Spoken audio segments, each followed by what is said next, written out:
Carvin's C1240 and C2040 4-bus consoles are ideal for high-performance live mixing. The C1240 is a 12-channel board with 8 XLR inputs and 2 stereo channels. The C2040 features 20 channels with 16 XLR inputs and 2 stereo channels. Like all Carvin consoles, the heart of each board starts with high-quality mic preamps that provide smooth signals with plenty of headroom.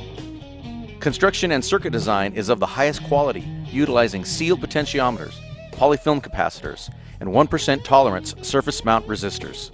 Both the XLR and quarter-inch balanced inputs can be used to connect microphones, keyboards, acoustic guitars, and bass.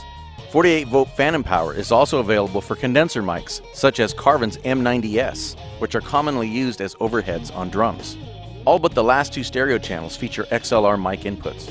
The last 2 stereo channels are ideal for TS quarter-inch or RCA stereo sources such as keyboards, CD, or MP3 players. Insert points are available for routing and returning individual channel effects such as compressors, like Carvin's CG200 optical compressor. Using a TRS cable, the tip is the send and the ring is the return. Inserting a cable halfway will split the signal so you can send that channel to a multi-track recording interface. Every channel features a gain control to optimize the incoming signal.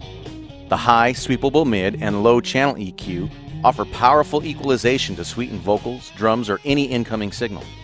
Carvin's low noise signal path allows for generous boosting of up to 15 dB without incurring unwanted noise. A low cut switch reduces boomy sounds from stage noise and is useful on channels such as snare drum and guitars, where frequencies below 75 Hz are generally not present.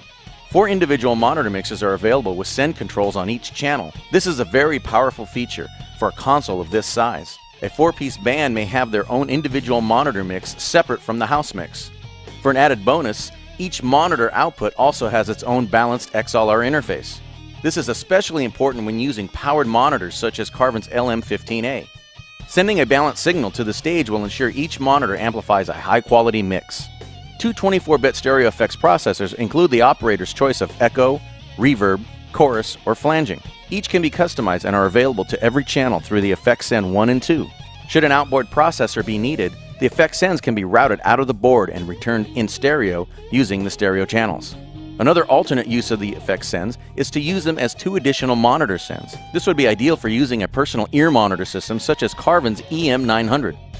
Both the monitor sends and the effect sends have master send controls. Creating a stereo image is easy using the pan controls on each channel. The green signal LED provides a visual indication of incoming signal strength. Adjusting the gain on the channel to illuminate the signal LED without triggering the red peak LED provides optimal signal strength. The mute and PFL switches are invaluable for checking signals on each channel.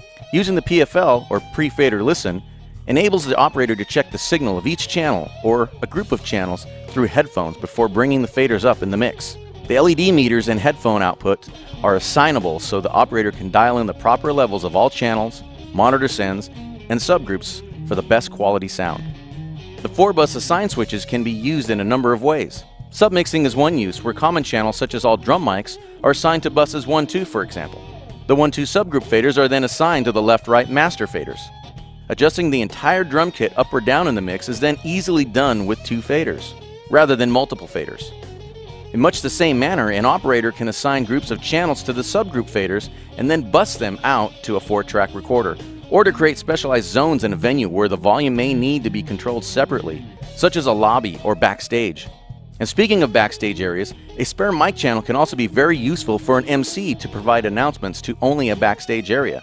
Simply assign that mic channel to the subgroup output and unassign it to the left-right main mix. Along with the powerful channel EQ, the board also features 2 9-band graphic EQs. This is ideal for sculpting the overall main mix. The USB power port is ideal for adding an LED gooseneck light to assist the operator in dimly lit venues. It can also provide power for iPods. Mixing with Carvin's 60mm faders is smooth and accurate. The overall headroom of the entire console provides an extremely natural sound of both live performance and pre-recorded music. The left-right master faders send their signals out via XLR balanced outputs. The mono sub control is a summed mono signal that can be sent out to a powered sub with a crossover such as Carvin's LS1801NA. Adding wireless microphones to the C2040 will not require an outboard rack of wireless receivers. This board can hold 2 Carvin USM16 wireless receivers. Installing the USM wireless kit is simple. A few screws removed and simply snap in the internal cable. The two wireless signals come into the console at channels 1 and 2. By balancing the USM 16 individual levels, you can still use channels 1 and 2 for additional microphones, increasing the overall channel capacity to 22. Carvin C1240 and C2040 are made in the USA at Carvin's San Diego factory. Check out Carvin's package systems complete with power amps, loudspeakers, cables, and microphones. USA and Canada customers visit carvin.com, and for customers outside North America, visit carvinworld.com for a dealer near you.